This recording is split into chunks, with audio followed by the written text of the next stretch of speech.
You know why I really love Nick Hood as a minister? I watched his father do it, and he took over for the church, and he was one of us, but he really turned out to be a great minister. I know it's hard, and that's something that I know that all ministers may not be doing what they're doing because for the right reasons, but I know it's hard. I know he's a beautiful man, and we've been knowing each other for over 50 years. I believe in him. He's inspired me in so many ways to do what I'm doing and try to be the best at it. Make sure you watch Nick Hood's ministries. You'll never be the same.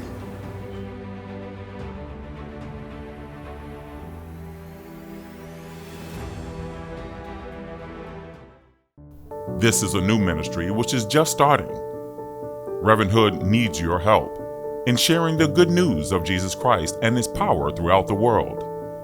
If you would be so kind as to send a donation to Nicholas Hood III Ministries of any amount, Reverend Hood will send you a free complimentary copy of his book of original personal prayers and beautiful photographs entitled The Test, The Strength, The Endurance, and The Way Out. We appreciate your support, and in this way, you can partner with Reverend Hood in sharing the good news of Jesus throughout the world. Please make your check out to Nicholas Hood III Ministries and mail it to 4535 Chrysler Drive, Detroit, Michigan, 48201. Welcome to Nicholas Hood III Ministries, a ministry of hope, spiritual inspiration, personal power guided by Christian love. May the power of God's Holy Spirit fall upon you as you sit back and enjoy today's program. I introduce you now to Pastor Nicholas Hood III. Hello, this is Pastor Nick Hood. Thanks so much for tuning in today to this new broadcast. And I want to talk today about the genesis of personal faith, where your faith comes from. And I've been asking myself all week long in preparation for this ministry, when did I really begin to believe in God? And why do I believe in God? Where does my faith come from? And I would have to say that it began as a little boy. A little later on in this program, I'm going to talk with a friend of mine, Earnest Jr. He's an actor from Detroit, Pershing High School, but he and I went to the same Sunday school at the Plymouth United Church of Christ. And I never ever asked myself, do I believe in God, or why do I believe in God? I just believed in God. And so I've been asking myself all week long, where did my faith come from? You'll hear a little later in the program, and I hope you'll stick around for the second half, where my buddy Earnest Jr. will talk about his faith journey, being an actor. He's been in 60 movies, but he's had some situations where the door was closed on him. But for every door that closed in his life, another door opened up. And frankly, that is really a similar story to my life.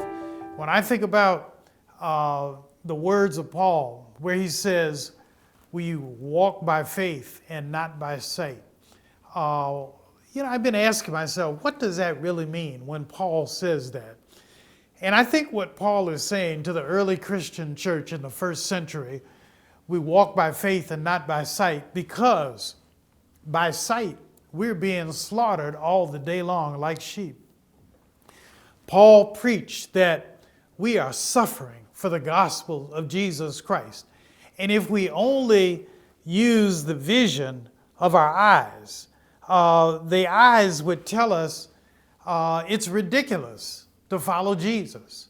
It's ridiculous to follow Jesus because people who follow Jesus are suffering, they're hurting, they're being killed, they're being slaughtered like sheep. In my life, I would have to say that faith began as a child. My mother and father took me to church. My mother and father prayed with me and my siblings, my brothers, and little sister at night. And it was this process of daily, weekly prayer that I really believe shaped me and molded me and guided me and set me on a path of spirituality. But it's very difficult to tell a person who uses their sight, their rational mind, who looks at life and they say, you can believe all you want, but I don't. You can believe, but I have no reason to believe.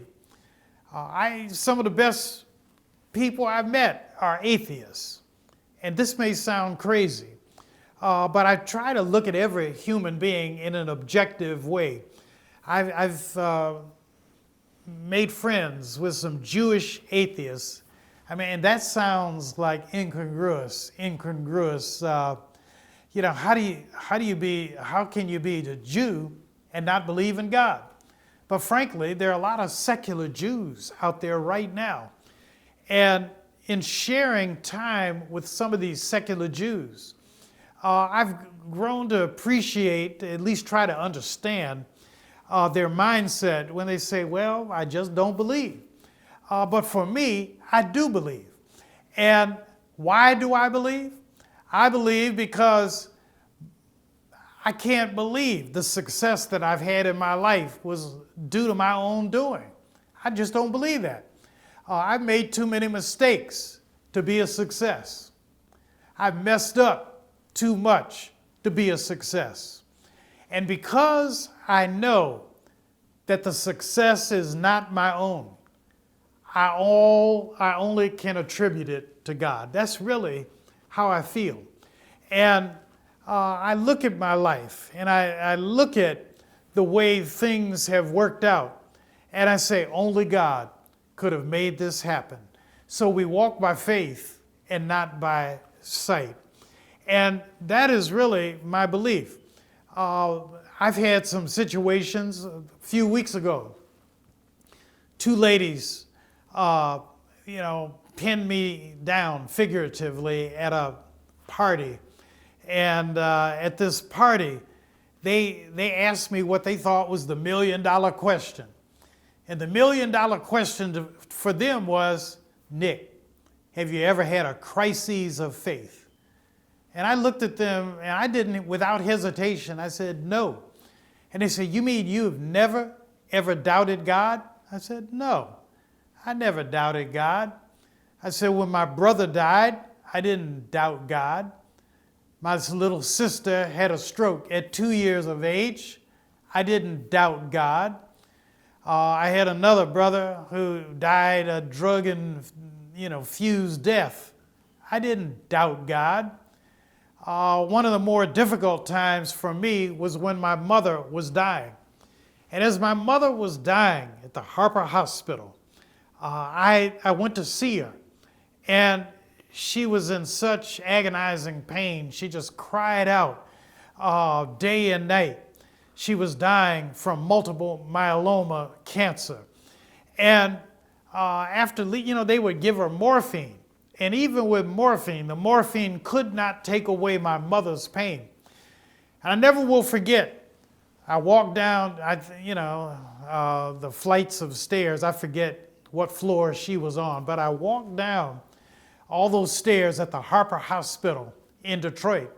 And then walking down the stairs, I just shook my head and I prayed a prayer to the Lord that I thought was a magnanimous prayer.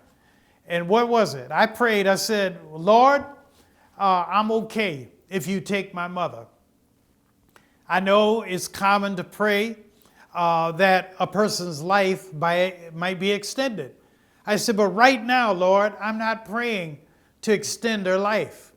I'm praying that you, Jesus Christ, would take my mother into glory. Let her die, but let her die a peaceful death right now. Take away the pain. And as I walked down the stairs making that prayer, I thought to myself, this is a magnanimous prayer. That's real big of you, Nick, that you are ready to turn your mother over to God.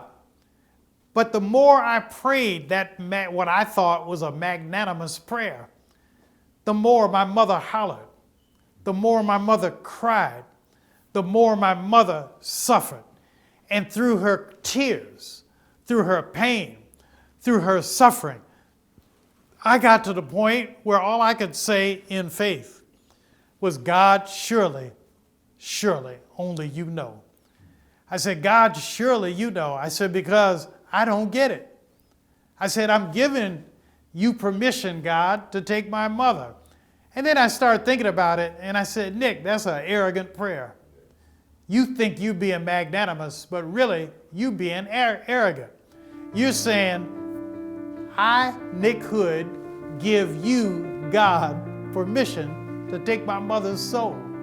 And that's a ridiculous prayer. And so I got to the point where I finally said, God, forget my prayer. I said, obviously, I don't understand. Obviously, I don't have a clue. Because your mind is greater than mine. Your understanding is greater than my understanding. And so, Jesus, I turn it all back to you. And I believe in you anyway, anyhow. I don't understand it, but I still believe in you. I believe there's somebody looking at this program right now who's in a faith crisis. And you either believe or you don't believe. You either hope or you don't hope. Maybe you think it's luck.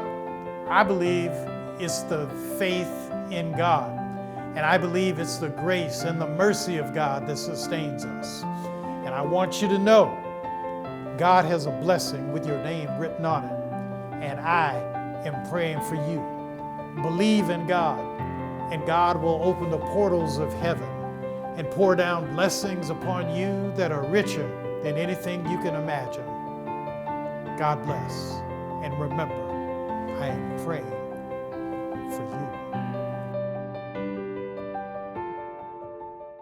We hope you have enjoyed the first portion of today's broadcast. This is a new ministry which is just starting. Reverend Hood needs your help in sharing the good news of Jesus Christ and his power throughout the world. If you would be so kind as to send a donation to Nicholas Hood III Ministries of any amount, Reverend Hood will send you a free complimentary copy of his book of original personal prayers and beautiful photographs entitled The Test, The Strength, The Endurance, and The Way Out. We appreciate your support, and in this way, you can partner with Reverend Hood in sharing the good news of Jesus throughout the world. Please make your check out to Nicholas Hood III Ministries and mail it to 4535 Chrysler Drive, Detroit, Michigan, 48201.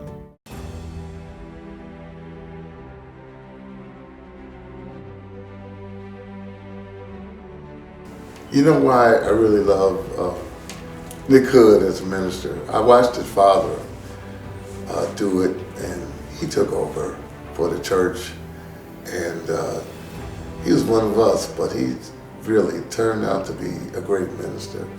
I know it's hard, and that's something that I know that all ministers may not be doing what they're doing because for the right reasons, but I know it's hard. I know he's a beautiful man, and we've been knowing each other for over 50 years. I believe in him. He's inspired me in so many ways to do what I'm doing and try to be the best at it. Make sure you watch Nick Hood's Ministries. You'll never be the same.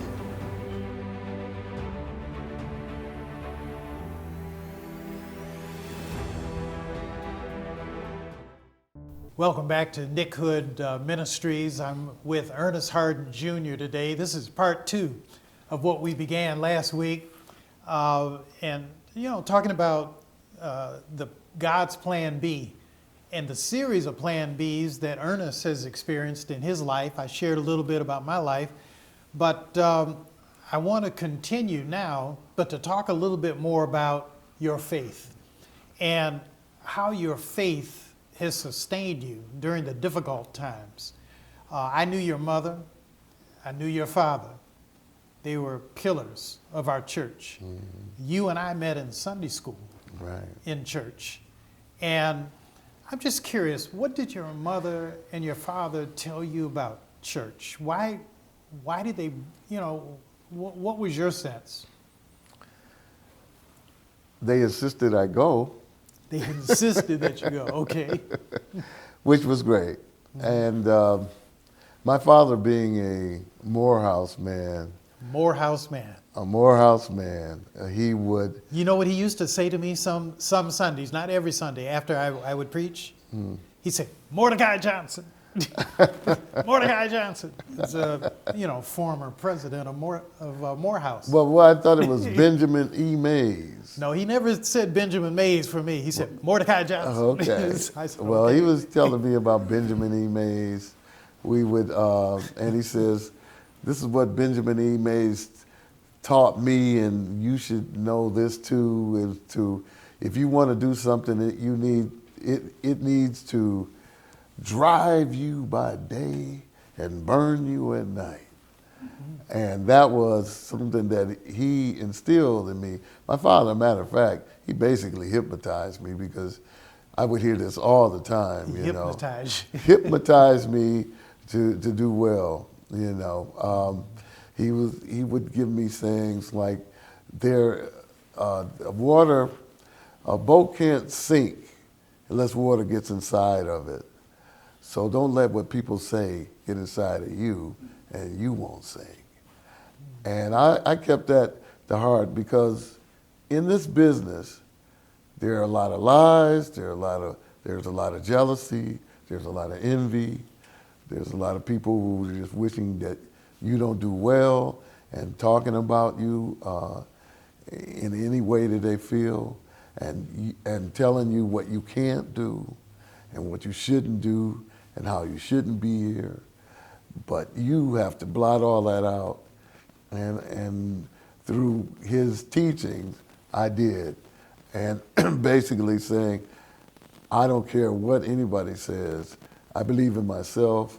I believe in the power that God has given me to do what I feel in my heart, because I feel that God put it there. So evidently, I'm walking his journey. I used to pray when I was little. Lord, teach me the right path to take. We've all said that prayer. But that's something, especially when you don't know you're walking into the unknown and you don't know what's next.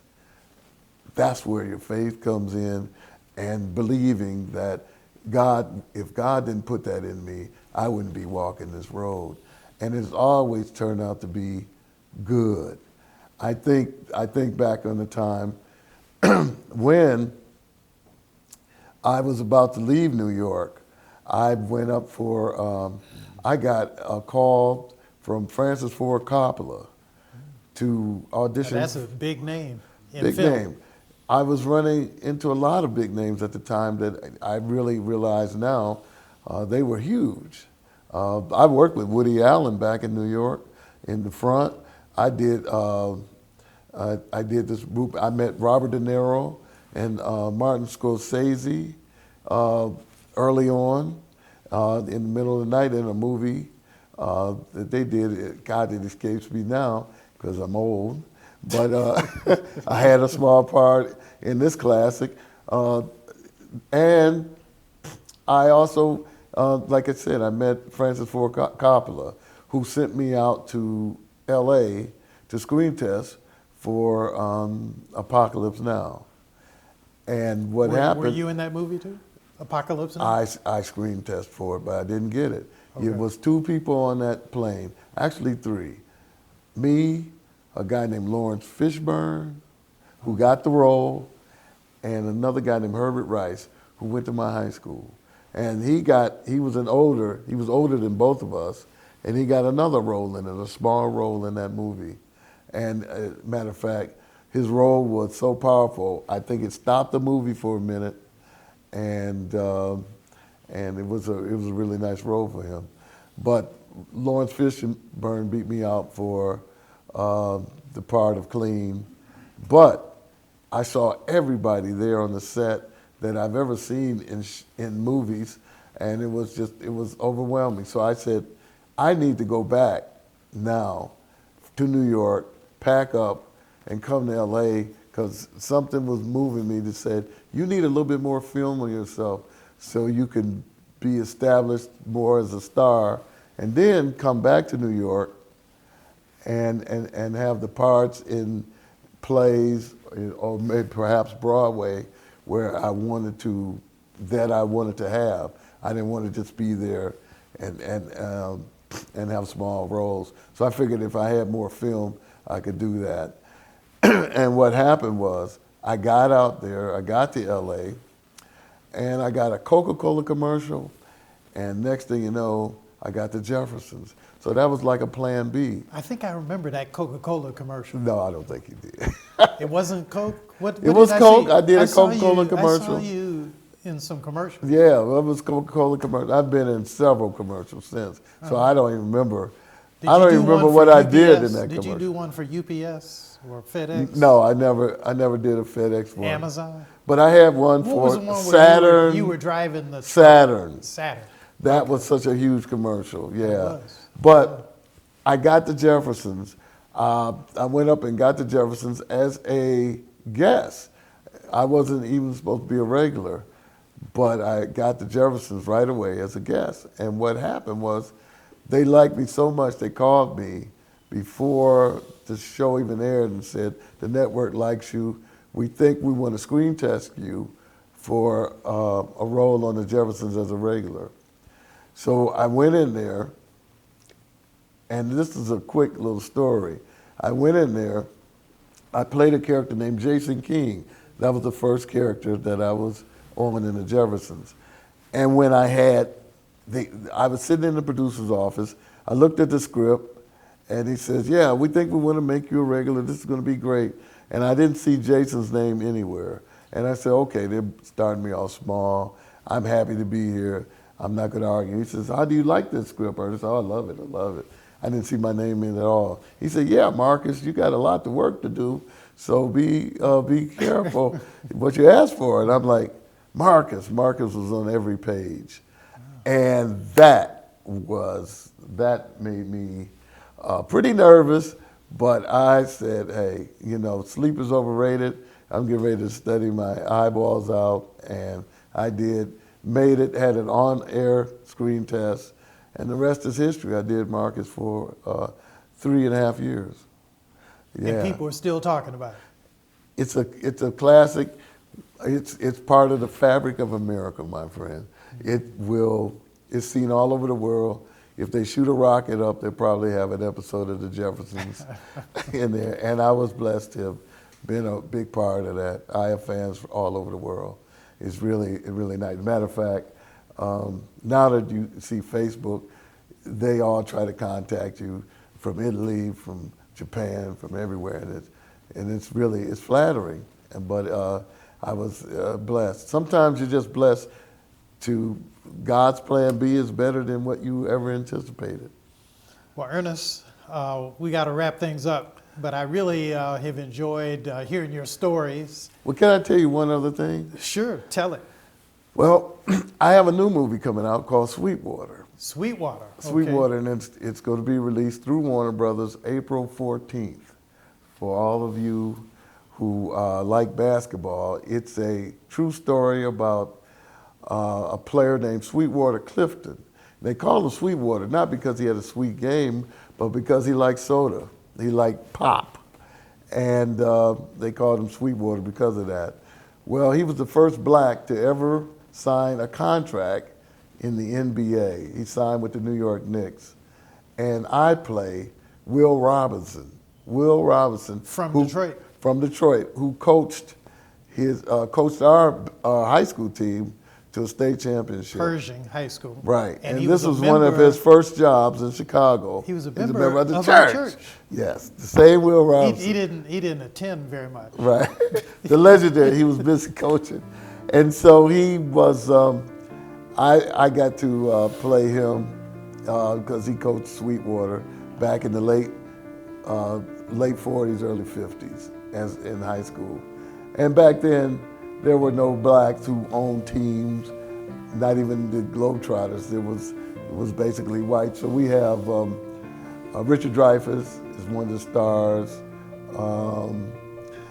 Jeremy Piven. We got a great all-star cast.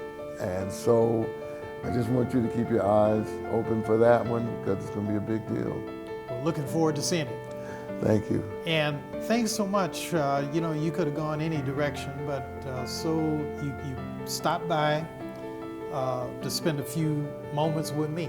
And I appreciate that. It's been my pleasure, Ben. We've been, we from the womb to the tomb, my That's friend. Right. That's right. We are brothers. So. Well, folks, again, I've been with Ernest Harden Jr. I want to thank you so much for taking the time to look at this broadcast. This is a new broadcast ministry that I've embarked upon, and I need your hope, I need your prayers, and I need your support. But most of all, I want your prayers, and I want you to know I'm praying for you. God bless, and God keep you. This is a new ministry which is just starting. Reverend Hood needs your help in sharing the good news of Jesus Christ and His power throughout the world. If you would be so kind as to send a donation to Nicholas Hood III Ministries of any amount, Reverend Hood will send you a free complimentary copy of his book of original personal prayers and beautiful photographs entitled The Test, The Strength, The Endurance, and The Way Out. We appreciate your support, and in this way, you can partner with Reverend Hood in sharing the good news of Jesus throughout the world. Please make your check out to Nicholas Hood III Ministries and mail it to 4535 Chrysler Drive, Detroit, Michigan, 48201. Thank you for watching today's program. We hope you've been blessed in a powerful way. Just knowing you took the time to watch today's broadcast is a great encouragement to Pastor Nick Hood. If this broadcast has been a blessing to you, we ask that you mail a tax-free donation to Nicholas Hood Ministries at 4535 Chrysler Drive, Detroit, Michigan, 48201.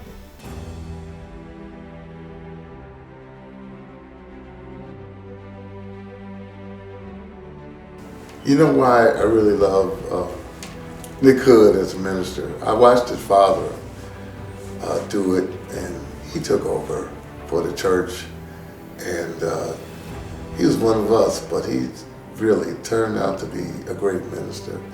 I know it's hard, and that's something that I know that all ministers may not be doing what they're doing because for the right reasons, but I know it's hard. I know he's a beautiful man, and we've been knowing each other for over 50 years. I believe in him. He's inspired me in so many ways to do what I'm doing and try to be the best at it. Make sure you watch Nick Hood's Ministries. You'll never be the same.